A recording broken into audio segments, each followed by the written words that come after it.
আমরা এখন রাজশাহী ইউনিভার্সিটি 22-23-এ আসা খুব চমৎকার একটা প্রশ্ন দেখব, যেই প্রশ্নটা তুমি যদি একটু ট্রিক না ধরতে পারো তাহলে ইজিলি ভুল করে আসবা।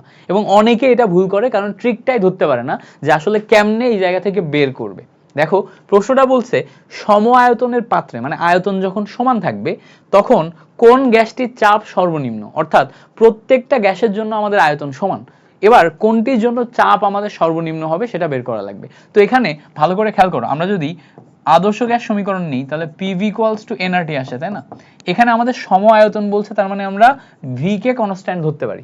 এছাড়া আমরা জানি R কনস্ট্যান্ট। এখন আমাদের এখানে টেম্পারেচার নিয়ে কিছু বলা নেই, আবার ওখানে অপশনেও টেম্পারেচার নাই, তার মানে আমরা এখানে টেম্পারেচারকেও কিন্তু কনস্ট্যান্ট ধরে নিব। ধরে নিলে এখানে আমরা P is proportional to n পাবো। কি পাবো? P is proportional to n।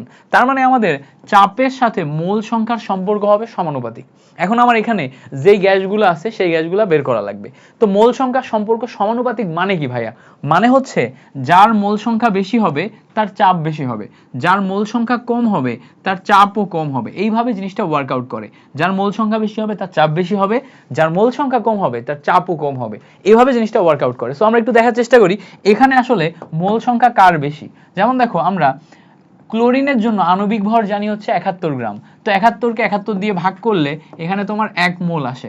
আমরা জানি হিলিয়ামের জন্য কত আসে? হিলিয়ামের জন্য আমরা জানি হচ্ছে 4 গ্রামে 1 মোল। হিলিয়াম 4 গ্রামে 1 মোল হয়, তাহলে 8 গ্রাম আছে, তার মানে 8 ডিভাইডেড বাই 4, মানে এখানে আমরা 2 মোল পাচ্ছি। তাহলে হিলিয়ামের কয় মোল? 2 মোল। এরপরে যদি অক্সিজেনে দেখি, অক্সিজেনের জন্য আমরা পাবো হচ্ছে অক্সিজেন 16 32, তাই না? তাহলে 32, তাহলে উপরে 16 নিচে 32, মানে আমরা এই জায়গায় পাবো হচ্ছে হাফ মোল। তাহলে হাফ মোলে আমার এখানে আসবে হাফ মোল। লাস্টে আমরা অ্যামোনিয়ার জন্য পাবো আমি 1 মোল। অ্যামোনিয়ার জন্য কত পাবো? 1 মোল। তাহলে বলো তো, চাপ বাড়লে যদি আমাদের মোল সংখ্যা বাড়লে যদি আমাদের চাপ বাড়ে, P is proportional to যদি n হয়, তাহলে সবচেয়ে বেশি মোল সংখ্যা কার? বা সবচেয়ে বেশি মোল সংখ্যা হিলিয়ামের। তাহলে সম আয়তনে সবচেয়ে বেশি চাপ দিবে হিলিয়াম। এবার এখানে খেয়াল করো, আমাদের জিজ্ঞেস করছে সর্বনিম্ন চাপ, তাহলে আমার মোল সংখ্যা কমাইলে চাপও কমবে। তাহলে এখানে আমাদের মোল সংখ্যা কম কার দেখো তো। আমরা যদি একটু দেখার চেষ্টা করি, এই জায়গাতে মোল সংখ্যা সবচেয়ে কম কার? একটু খেয়াল করো, মোল সংখ্যা সবচেয়ে কম কার?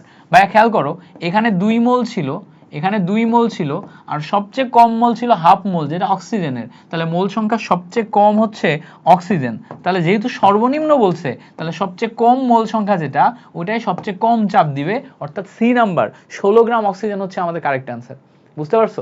তাহলে এখানে আবার খেয়াল করারও ব্যাপার আছে। আমি কিন্তু খেয়াল করো, প্রশ্ন সব পড়ে প্রথমে কিন্তু আমি দাগাইছিলাম সবচেয়ে বেশি মোলেরটা, তাহলে এখানে দেয়া আছে সর্বনিম্ন, আমি দাগাচ্ছি সর্বোচ্চ। তাহলে এটাও কিন্তু এক ধরনের ভুল, যেটা পরীক্ষার হলে করা যাবে না। সো খেয়াল রাখতে হবে যে আমাদের চাইছে কি? চাইছে সর্বনিম্ন, এজন্য দাগাইছি সর্বনিম্ন। ঠিক আছে? সো আশা করছি এই জিনিসটা তুমি ভুল করবা না। এই ধরনের MCQ সলভ ব্যাখ্যা সহ তুমি যদি পেতে চাও তাহলে আমাদের ভার্সিটি ক কোশ্চেন ব্যাংক সলিউশন কোর্সে জয়েন করতে পারো। আবার তুমি যদি কেমিস্ট্রির পুরো জিনিসপত্রগুলো কভার করতে চাও তাহলে আমাদের ভার্সিটি ক কেমিস্ট্রিতে জয়েন করতে পারো। আর এই ভিডিওটা ভালো লাগলে অবশ্যই তোমার টাইমলাইনে শেয়ার করে তোমার বন্ধুদেরকে জানার সুযোগ করে দিও। Thank you so much.